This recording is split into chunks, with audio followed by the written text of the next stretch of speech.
Bom, e agora que vocês já viram tudo isso, vamos entender de onde veio todas essas proposições. Ele veio do modelo cinético clássico, que é dividido em 3 etapas.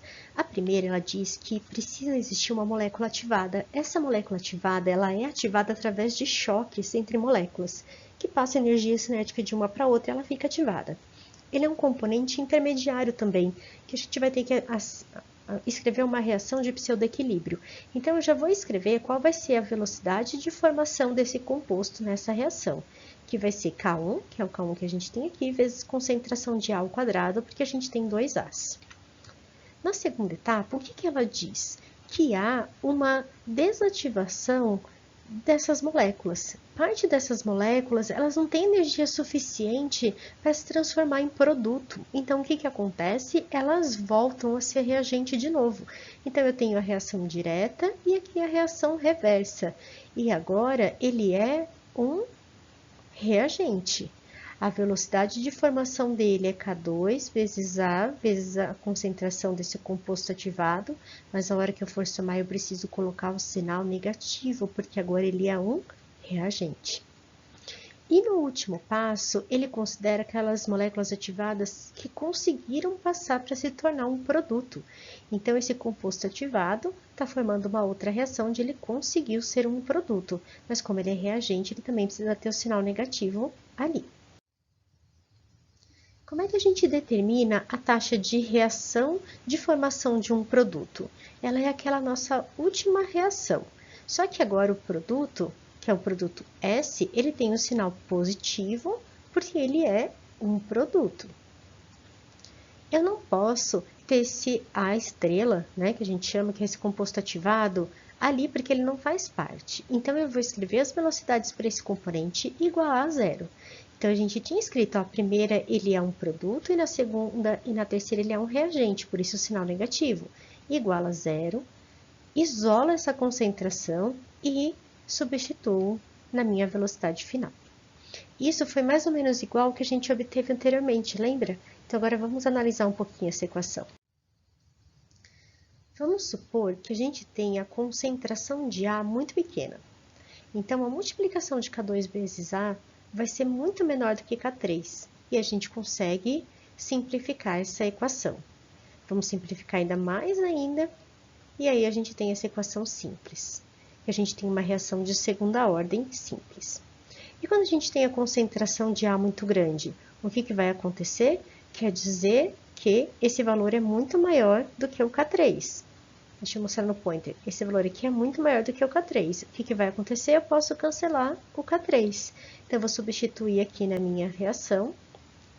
Vou cortar esse A com o quadrado e eu vou ter uma reação de primeira ordem. Então, de acordo com a concentração de A que eu tenho no meio, eu tenho uma reação de segunda ou de primeira ordem. E é assim que a gente pode fazer algumas simplificações. Gente, como é que tudo isso foi descoberto? Parece coisa de louco. Bom, tudo isso veio lá no século XX, quando o Nernst resolveu estudar a reação de formação do HCl a partir do hidrogênio e do cloro. Ele disse assim, gente, a energia de ativação aí é muito alta, não tem como isso acontecer. E aí ele propôs um novo mecanismo.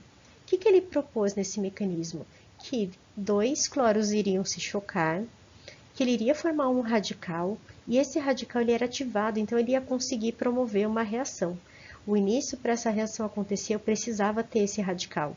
Aí eu teria a reação propagando, então esse cloro reagiria com o H2, que formaria o HCl mais o hidrogênio ativado, que reagiria com outro cloro, que formaria o componente, ele ficaria nessa reação loop assim, até que eu vou promover a retirada de energia desse sistema e fazer ele voltar naquela reação inicial, que seria o meu término. Propondo esse mecanismo, a formação do HCl a partir do hidrogênio e do cloro seria de 38 kJ por mol. E se a gente não tivesse essa formação de radicais, seria 183 kJ por mol. E como todo mundo tende pela lei do mínimo esforço, com certeza a reação procura um caminho mais fácil.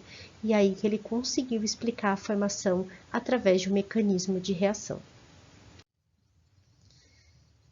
Para a gente finalizar, eu gostaria de falar rapidamente sobre a teoria do estado de transição, que é aquela que um componente ele é ativado e se ele consegue passar pela energia de ativação ele volta, se ele não consegue ele vai para frente.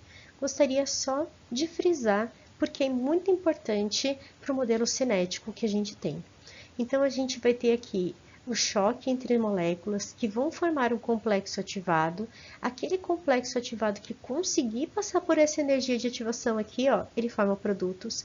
E aquele que não conseguir, ele volta e faz o reagente. Ele precisa estar ativado, esse complexo ativado, para conseguir passar por essa barreira.